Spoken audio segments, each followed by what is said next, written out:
नमस्कार, मैं सुबोध मंडल आज आप लोगों के सामने बिहारी रत्नाकर का 20वां दोहा व्याख्या के लिए विश्लेषण के लिए लेकर उपस्थित हुआ हूँ। 20वां दोहा जो है वह इस प्रकार है। अजो अजो तरियौना ही रहियो, श्रुति सेवत इक रंग। अजो तरियौना ही रहियो, श्रुति सेवत इक रंग। नाक बास बेसरी लहियो, बसी मुकुतन के संग। यह है दोहा। दोहे को समझने के लिए पहले इस दोहे के कुछ शब्दों के अर्थों को समझ लें, जान लें। अजो अजो मतलब अद्य अपि, आज भी, आज तक, अब भी या अब तक, यह है। और तरियौना, तो तरियौना के जो हैं ये इसको जो है एक अर्थ जो है इसका कर्णभूषण है या कर्ण आभूषण है। कानों का गहना, कानों का जेवर, कर्णभूषण। तो एक अर्थ यह है। और इसको तालपर्ण या तालपत्र कह सकते हैं। दूसरे में इसको ताटंक भी कहते हैं या फिर तर्की भी कहते हैं। एक अर्थ। और इसका दूसरा अर्थ है तरियौना मतलब नीचे या अधोवर्ती, निम्न स्थान का। और तीसरा अर्थ है तरियौना, तर नहीं पाया,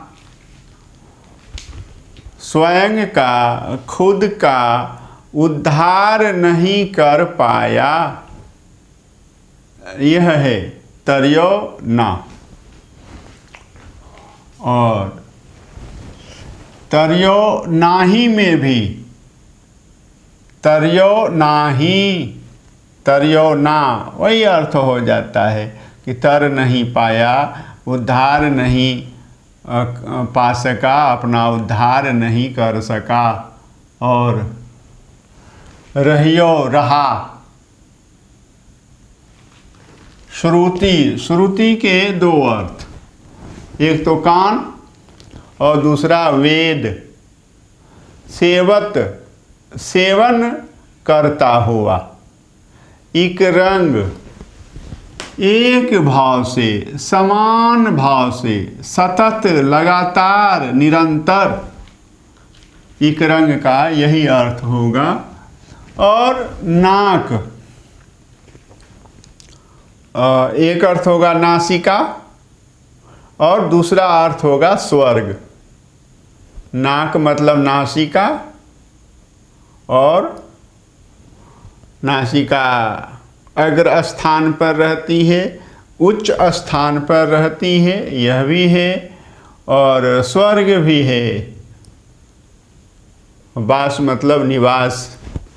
और बेसरी, बेसरी के भी दो अर्थ हैं। एक तो है नासिका भूषण, नाक का जेवर, नाक का गहना। और बेसरी का दूसरा अर्थ है अधम, नीच, पापी। लहियो, लहियो मन प्राप्त किया। बसी रहकर, मुकुतन, तो मुकुतन के भी दो अर्थ। तो एक मुक्ता है, मोती है, एक अर्थ हुआ मुक्ता या मोती। ये मुकुतन यहाँ बहुवचन में है तो हम लोग कर लेंगे अर्थ करते समय। मुकुतन मोतियों, मुक्ताओं के संग, के साथ।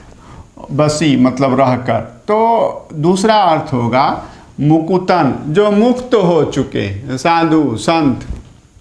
यह तीसरा अर्थ मुक्ता नारियां,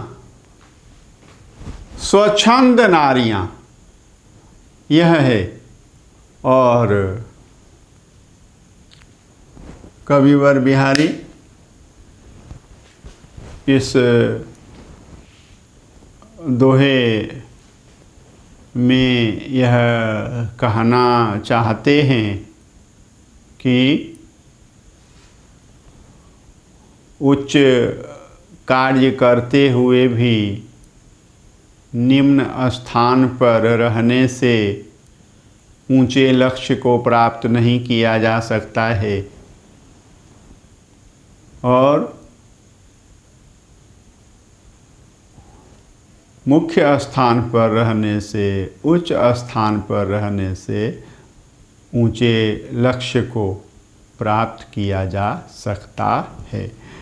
इस दोहे का अन्वय कर लें तो इसके अर्थ को स्पष्ट करने में, समझने में सहूलियत होगी। अन्वय क्या है? इक रंग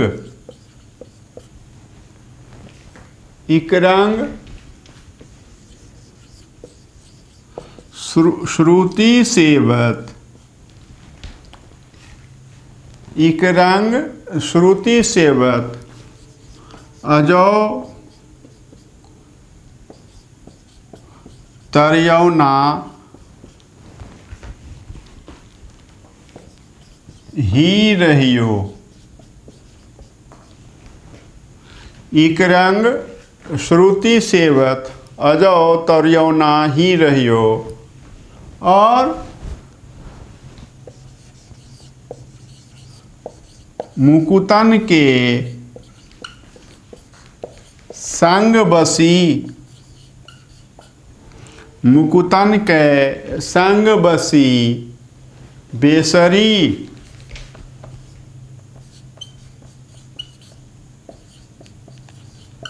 नासिका बास लहियो। अब आप खुद भी इस दोहे का अर्थ कर सकते हैं।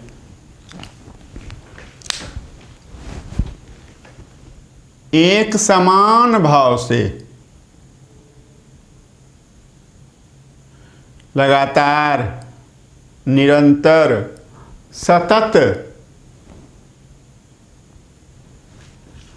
श्रुति का सेवन करता हुआ, कानों का सेवन करता हुआ, आज भी, आज तक तरयौना जो है, यह कर्णभूषण जो है,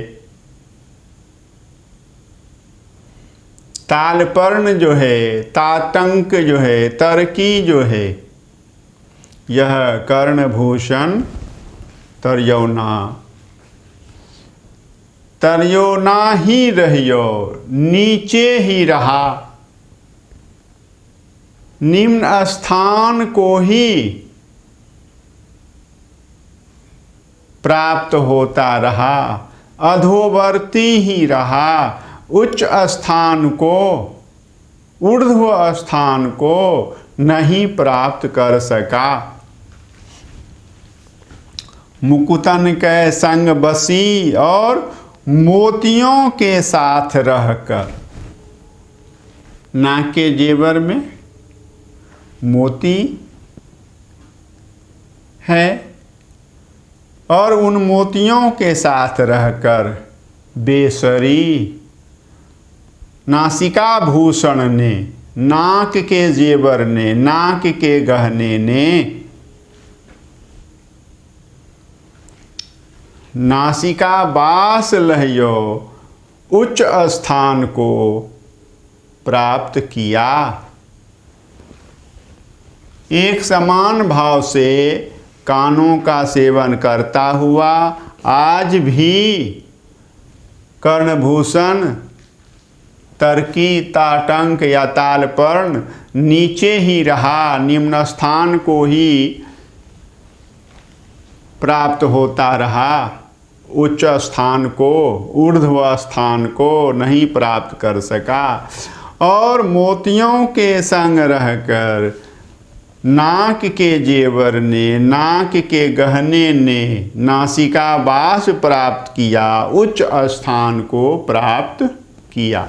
यह है।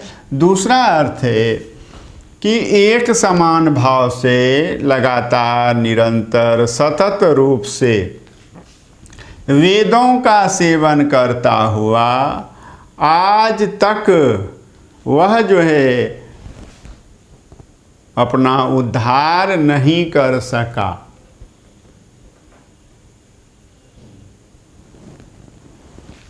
और साधु संतों के संग रहकर अधम ने भी, पापी ने भी स्वर्ग वास का आनंद प्राप्त किया, स्वर्ग का लाभ प्राप्त किया।